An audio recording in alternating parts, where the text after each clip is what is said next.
The All Big-12 teams, preseason fashion, are officially out, and the lack of Utes is definitely surprising. Let's talk about who got snubbed on today's Locked On Utes.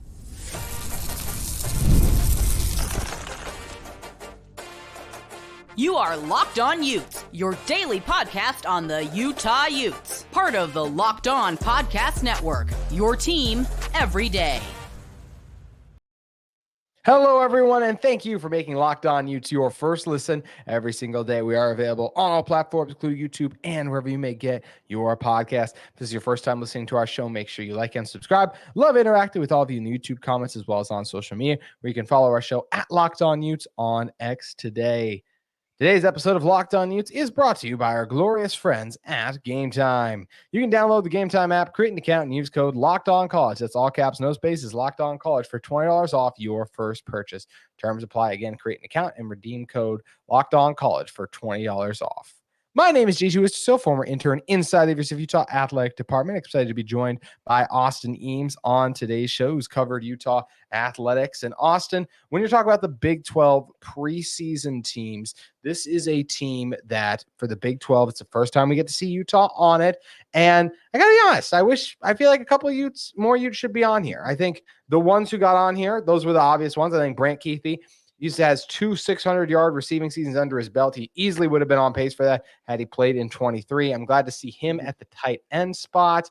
But moving on from that, you look down at defensive tackles. It's great to see Junior Tufuna on here. You just look at what a monster he's been as a run defender for Utah in particular, while also doing a good job setting the tone on the interior, eating up those double teams and kind of pushing the pocket at times too. And then you get Jack Bomeister as the punter on there.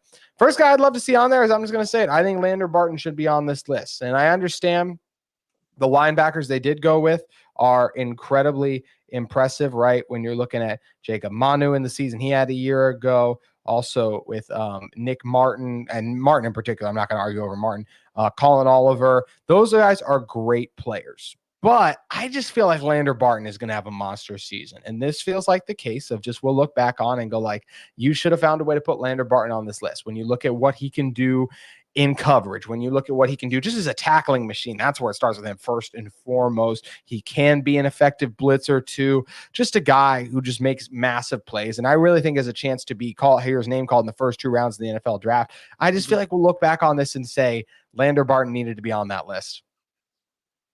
Yeah, JT, I totally agree with you. I can see both sides. Lander's extremely talented when he's on the field, and every Utah fan knows that. He's a difference maker.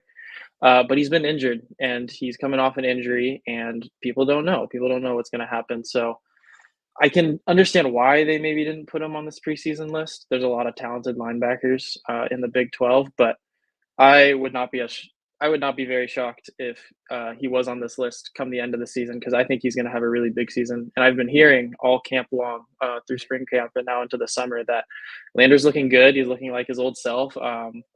He's continuing to just progress, and I think he's going to make a big impact like he did early last season and in the 22 season. I agree. I think he's got a great chance to do so.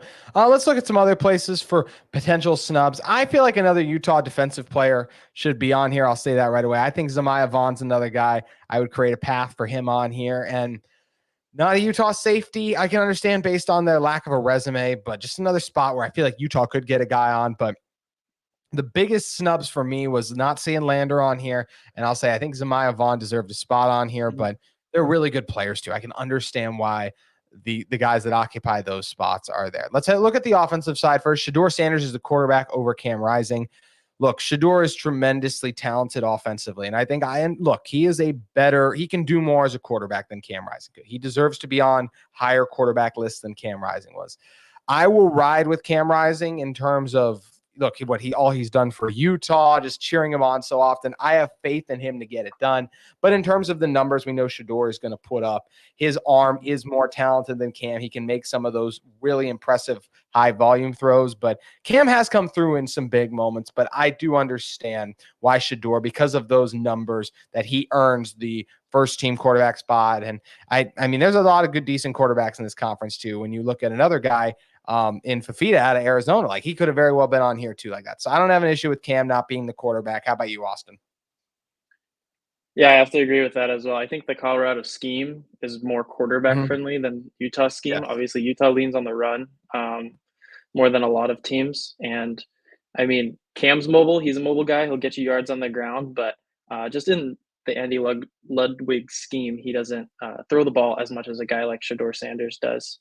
Like you said, Noah Fafita with his wide receivers could have a really big season. So uh, I think Cam will have a great season. I think he will do exactly what he needs to do to lead Utah to a potential Big 12 championship and beyond. But um, yeah, Shador might beat him in the numbers category. Yep, definitely feels that way. Running backs, obviously not going to have anyone for Utah there. I think because of the committee approach, I expect them to take, unless one of the guys really blows us away and surprises us. Wide receiver wise, these guys deserve to be there. I think Dorian Singer will have a chance to be on here at the end of the season. I think he could potentially get back to 1,000 yards, but we haven't seen a Utah receiver do that in a while. And I definitely understand going with these other guys over him. Utah offensive line. I talked about this guy in the past critically. I think Spencer Fano has a real chance to make this list. I think he took a lot of lumps and still had some really good moments as a freshman. He had an offseason to develop, grow even stronger. We see a lot of times the biggest jump some players make is from their freshman to their sophomore year, especially when you consider Fano got that thrown into the fire, had to learn while playing. I think he's going to have a great season at right tackle. I say watch for Spencer Fano showing up as the right tackle offensively here. And then going back to the defense, Connor O'Toole's another guy I could see by the end of this season, just as Jonah Ellis shocked everyone last year, O'Toole, we were told last year he was the best pass rusher on this team. Connor O'Toole didn't get a chance to showcase it. I think he has he'll have the potential to be a double-digit sack guy this year. Corene Reed, I don't know if he'll be a first-team guy, but I just expect him, if they do like first, second, or third, I think he'd make it on one of those teams too. And Teo Johnson, I'll say this. I think he has a chance to get on here as a safety as well. Shouldn't have been on the preseason one, but it just feels like every year we see some Utah guys rise through the ranks and surprises. Jaquindon Jackson, I wouldn't say surprises, but obviously just the way Sione Vaki burst onto the scene last year, Austin, and Jonah Ellis being another one too. It just feels like to me more Utes that are listed on these teams will end up making it there. Yeah, I totally agree with you. And you mentioned a couple great names there. I'm going to add, I think Keenan Johnson, the Georgia Tech Yeah. transfer, is another guy that could appear on that list at the end of the season. I think Van Fillinger, if we're talking about defensive ends, could have a big season. But I wouldn't be surprised, like I said, if a defensive back or a defensive tackle or defensive end makes a first team at the end of the season. I mean, those are units that are always really good for Utah. And like you mentioned, it seems like every year there's a guy that breaks out and just has a spectacular season. I liked what you mentioned before about Zamea Vaughn. I think he is going to have a really great season. He's Utah's highest graded returner on the entire team. I think he has a 74.7 PFF grade. Take that as you will. It's a PFF grade, but he's talented and he is a ball hawk and he's big and he's an NFL talent. I think he's going to have scouts looking at him this season and he has a lot to prove. He's going to be the leader of that cornerback group. So I would love to see him on there. Obviously, you have other guys in the Big 12 like Colby Bryant and Travis Hunter who are going to be good. You know they're going to be good, but I think Vaughn could see himself on that first team. Yep, definitely tons of Utah players with potential. Always interesting to look back on these lists at the end of the season. Obviously, Cam was a guy going into last year we thought would have a chance to make one of those all Pac-12 teams. Didn't have a chance to do so.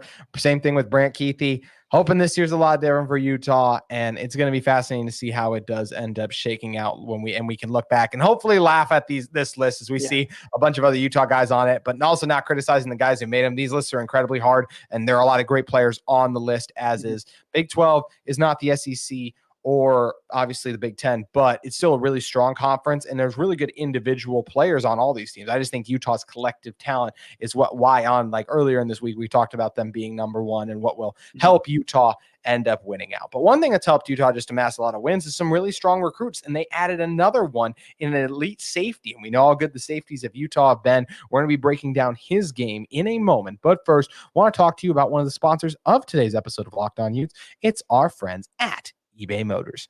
Passion, drive, and patience. The formula for winning championships is also what keeps your ride or die alive. eBay Motors has everything you need to maintain your vehicle and level it up to peak performance.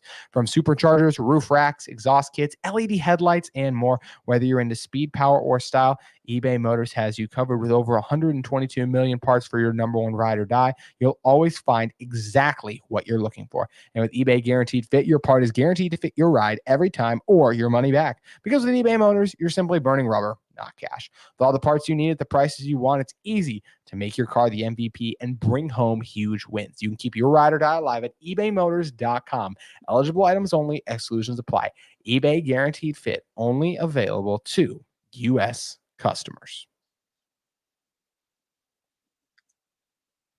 All right, Austin, as we look forward to the future, we've been talking about recruiting a ton on this show, and Utah just added a dynamic safety, 6 foot, 185-pound. Manny Fuller comes over from a high school in Texas. We talked about Utah recruiting Texas better. It was something that we wanted to be a focus for them.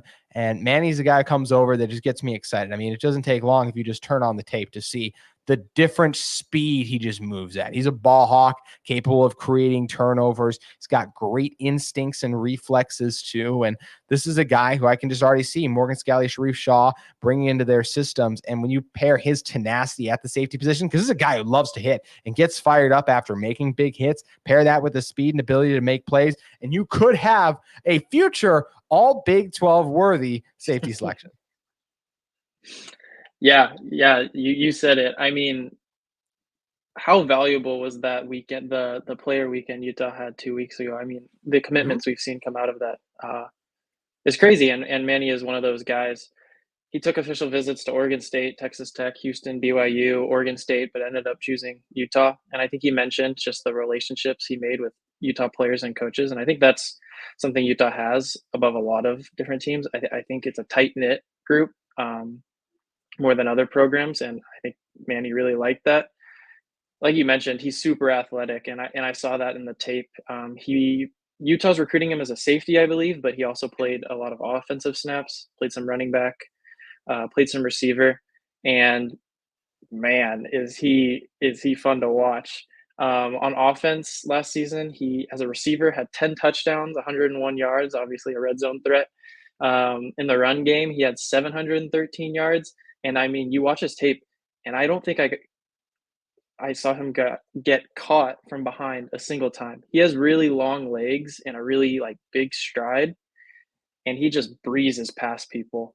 He had a knee injury last season, which took him out at the end. I think that's maybe why he's rated a little lower than he probably should be, but that makes him under the radar, and Utah loves those under the radar guys that they can develop.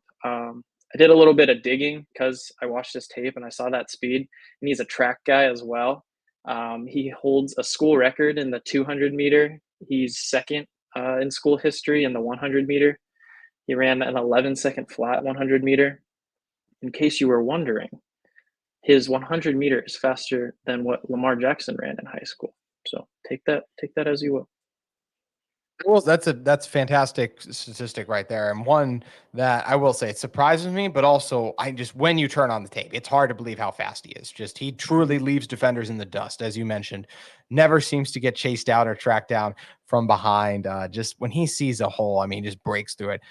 He's not going to be Sione Vaki more than likely, but I think there is a chance that Utah would look at him as a returner, or potentially if there were injuries to use him offensively. Because when you have a Ferrari, you want to let it out, and he can run with the ball in his hands. And especially, look, he's already going to be a really elite safety. I feel like he has the makings of that, right? If everything clicks, and I just can see him to build up his strength. I think is something I'd like to see him at. He's already got the speed, and the instincts are only going to continue to grow at Utah.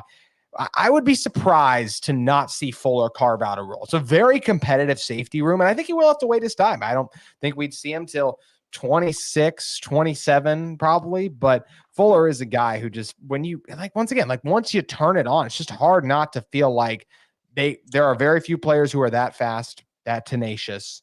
And when you pair that with Morgan Scalley and Sharif Shaw's knowledge of the defensive back position, it just feels like good things are going to be coming. Yeah, I have to agree. Manny's really physical, and that's going to really help him in terms of being a safety. I kind of harped on what he did on offense and the speed he showed in the run game, but he's really good on defense, and he plays really physical. I think you saw the same thing I did. He was picking people up and slamming them to the ground. He had a bunch of acrobatic interceptions and pass breakups, 20 tackles, 2 tackles for a loss, 2 interceptions last season. Mind you, this is all in a shortened season because he had an injury. But I think he could really benefit from what Utah has shown they can do in the past, and that's develop NFL caliber defensive backs, safeties, corners. I think he's going to do really big things in college. I think he's going to benefit from Utah's weight room, putting on a few pounds, and that's only going to make him more dangerous. He's just going to be slamming guys around, and he's going to be a really physical presence on the back end, which I think is what Utah is looking for, as they've shown in their safety. No, exactly. And I know there's been a lot of people have brought up, like, they feel disappointed in the recruiting class or whatever. I'm really like the way this recruiting class is shaking out for Utah, especially defensively. Only have added a handful of offensive players so far, but also say, like, I think Wyatt Becker has a chance to be Utah's future QB. You look at Drew Clemens, feels like a quality tight end add, Soren Shino field along the offensive line, but then you get a couple of defensive linemen led by like a Carson Kafusi. And this secondary that Utah is assembling is where, and that and the linebackers I should throw in there too, right? Thatcher, look at Cyrus, what he can add as well too. But like Jason Stokes is a cornerback. JJ Buchanan as like an athlete / safety type. Like Buchanan and Fuller, I'd love the way they pair together. I think Buchanan would be more your free safety type because of that length he has to knock passes away. And Fuller would be a guy, no, he's not the biggest, but neither was Sione Vaki. And we saw how effective he could be when he was put inside the box because he does a great job racking up. That closing speed is lightning quick.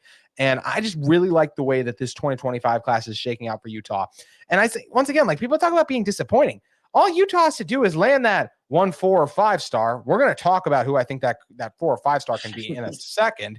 And then it's just like all the other recruiting classes. And that's why I just think these kind of things get interesting. And speaking of that 5-star, I want to talk about Mr. Jerome Myles and talk about the chance that Utah has of landing him. But first, I want to talk to you about one of the sponsors of our show today and our friends at Gametime.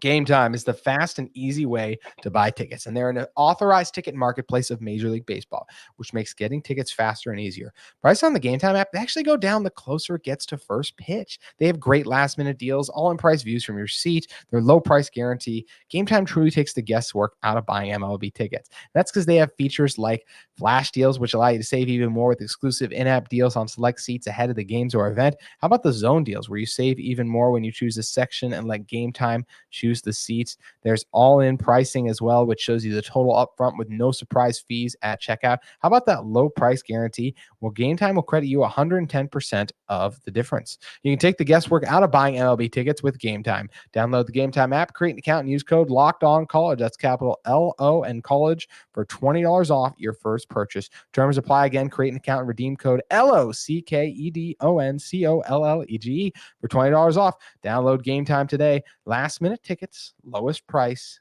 guaranteed. All right, Austin. I have this part of our show called 5-Star Dreams because something caught my eye as we saw a 5-star tight end in Lincoln Cure commit to Kansas State. He's from Kansas and decided to stay home. I think Utah is interested in a 5-star prospect from Utah who they hope to have stay home, and that's Jerome Myles. And I think when you look at how things are shaken out, and not just the fact that 24/7 still has Utah favored to land Myles, I still think there's a lot of reason to believe he's going to be coming to Utah, whether it is the opportunity to pair with his former high school quarterback in Isaac Wilson, staying home and just in Utah, where a place he knows and everything too, being supported by a great fan base, as we know the rabid Utah fans to be. Mm-hmm. And also just be a part of a culture that it wins and produces at a high level. We even just saw Devon Vele get drafted into the 7th round, and Myles has all the tools to be. I think he can also play right away at Utah. You can play right away, be successful, win at Utah, help his skills develop in the NFL. I mean, heck, Alvis Whitted has worked with Devontae Adams at the NFL level, so he knows what it takes to be a successful wide receiver. Like there's just so many reasons and trends, especially decommitting from Ole Miss. I feel like Utah is still in a great position to land Jerome Myles. And, as we're passing by the 4th of July now, I think all of us would love a little present before we get fall camp underway and see Myles commit. Not sure he's going to before the start of the season, but I just still feel very good about Utah's chances to land Myles. Yeah, there's so much that goes into recruiting a 5-star prospect nowadays. I mean, there's so much that Utah has to think about and Myles has to think about, but Utah is really such a good option. Like you said, he can play with Isaac Wilson. Utah has shown that they could create NFL players. Myles was at that recruiting weekend Utah had a couple weekends back, and he said that while he was there, Utah answered his only question, and that was, "Is Utah going to throw the ball more?" And I just love the team's answer. I love the coach's answer. It's the best players are going to get the ball. We do what it takes to win. I mean, what player wouldn't want to play for a system like that? That if you perform, if you are as good as you say you are, we will get you the ball and you will succeed. And I mean, I love that about this team. And I think Myles is going to really, really like that in his recruiting process. And it might even bring him to the U. But I mean, I think his connection with Isaac is too hard to pass up. He's comfortable. He knows he'll get him the ball. And he knows Wilson, first and foremost, has the talent to like elevate him to the next level. I see their situation. Obviously, Wilson's already at the U and Myles isn't. But I see their situation similar to what happened with Noah Fafita and Tataroa McMillan. It's a tough one. They were high school teammates at Servite in California, and they both committed to Arizona. And since then, like, what have we seen? They've both shined, and they're one of the most prolific dynamic duos in college football. They elevate each other, and I think that exact same scenario could happen if Myles were to come to Utah. And I think he knows that too. And I know Isaac Wilson is in his ear telling him that that could be the case. So it's really exciting. He's so talented. He would immediately be one of, if not the most talented receiver Utah's had since a guy like Steve Smith. I always bring a pro comp for better or for worse. And my comparison for Myles is a guy in the NFL that's had a lot of talent, and that's Stephon Diggs. Okay. Myles is a little bit taller than Diggs, but I mean, the hands jump out to me. They're both guys that have just a huge catch radius, can catch a ball down at their feet, can catch a ball that's a foot over their head. Both have shown, obviously Stephon Diggs has done it at the next level, but both have shown that they can also beat teams over the top and really succeed in the pass game down low. So I don't know. We'll see. It's going to be fascinating to see. I love that comparison and breakdown. And I agree. Just imagining Wilson to Myles, you know, they've thrown it to each other and won the championship in high school inside Wistricll Stadium. Would love to see them win a lot more as collegiate teammates. We'll continue to monitor his recruitment and so many others. Also, as this show winds down, a reminder, Big 12 Media Day is next week. Can't wait to react to all the news and clippings that we'll have coming out of that. It's going to be a fantastic time as we inch closer and closer to the season. Austin, always great having you on, my friend. Thank you. Yeah, thanks for having me, JT. That's going to do it for today's edition of Locked On Utes. Hope you all have a fantastic weekend. And as always, go Utes.